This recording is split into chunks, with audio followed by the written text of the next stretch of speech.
ધાંધા રોહિત સમાજનું નવું બંધારણ. લગ્નમાં ડીજે અને પ્રી વેડિંગ પર પ્રતિબંધ. 1 લાખનો દંડ. બનાસકાંઠાના ધાંધાર વિસ્તારના 4 પરગણા રોહિત સમાજ દ્વારા એક અત્યંત પ્રશંસનીય અને ક્રાંતિકારી નિર્ણય લેવામાં આવ્યો છે.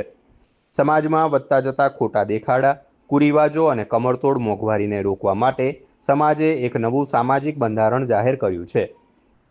રોહિત સમાજ દ્વારા ઘડવામાં આવેલા આ ઐતિહાસિક બંધારણ મુજબ હવે લગ્ન કે સગાઈના પ્રસંગો બિલકુલ સાદાઈથી કરવાના રહેશે.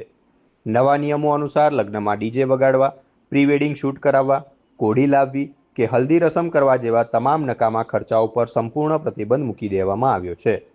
એટલું જ નહીં, જો કોઈ વ્યક્તિ આ સામાજિક નિયમનો ભંગ કરશે તો તેને ₹1 લાખનો આકરો આર્થિક દંડ ફટકારવામાં આવશે.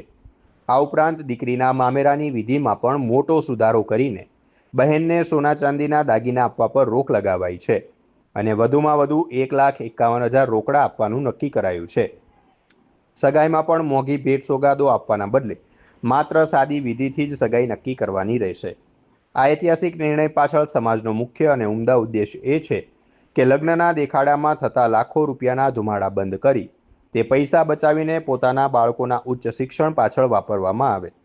આજના સમયમાં દેખાડાની પાછળ દેવું કરતા પરિવારો માટે રોહિત સમાજનો આ નિર્ણય ખરેખર દીવાદાંડી સમાન છે અને અન્ય સમાજો માટે પણ પ્રેરણારૂપ છે. આજે જે નવીન બંધારણ બાંધવામાં આવ્યું છે, જેની અંદર મોટી સંખ્યાની અંદર દલિત ભાઈઓ વધાર્યા છે અને બહેનો પણ, જેની અંદર સોના ચાંદીના દાગીના અત્યારે જે મોંઘવારીને ધ્યાને રાખી અને ભાઈઓ જે સોના ચાંદીના દાગીના લઈ નથી જઈ શકતા એ માટે બંધારણની અંદર રોકડમાં વ્યવહાર કરવાનો રાખેલો છે.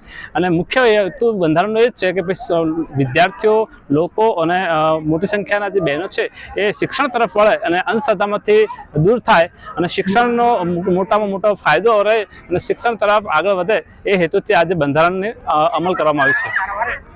લગ્નમાં ઘોડી, ફટાકડા અને સ્પ્રે બંધ કરવામાં આવ્યો, એના માટે શું? લગ્નની અંદર ખોટા જે ખર્ચા હતા, તાજેતરની અંદર ઘણી એવી ઘટનાઓ થઈ છે કે જેની અંદર એકને એક પુત્ર ઘણીવાર એવી બધી જિદ્દો કરતો હોય છે જે મા બાપ નથી પૂરું કરી શકતો.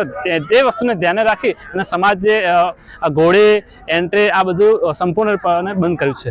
સતરાલિયા ખેમાણા ગામ આ બંધારણમાં સારું છે, બધું જ માટે સારું છે, કોઈ ખોટું નથી.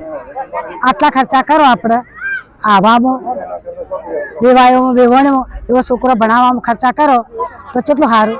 તો મારે છોકરો, મારે 1 છોકરો, 3 છોડીઓ, 4 ભણાયો, છોકરો શિક્ષક બન્યો, વહુ પણ મારે એના બાપાની પીટીસી કરી હતી, 1 વાર કોલેજ કરેલી હતી, વયાજમાં 2 વર્ષની કોલેજ કરાવી, પછી એને હું MA કરાવ્યું, BEd કરાવ્યું, MEd કરાવ્યું. હાલ મારે વહુને 12મા પરીક્ષામાં પાસ થઈ. એટલે મને બધું સારું લાગ્યું છે. બંધારણ ખૂબ સારું લાગ્યું.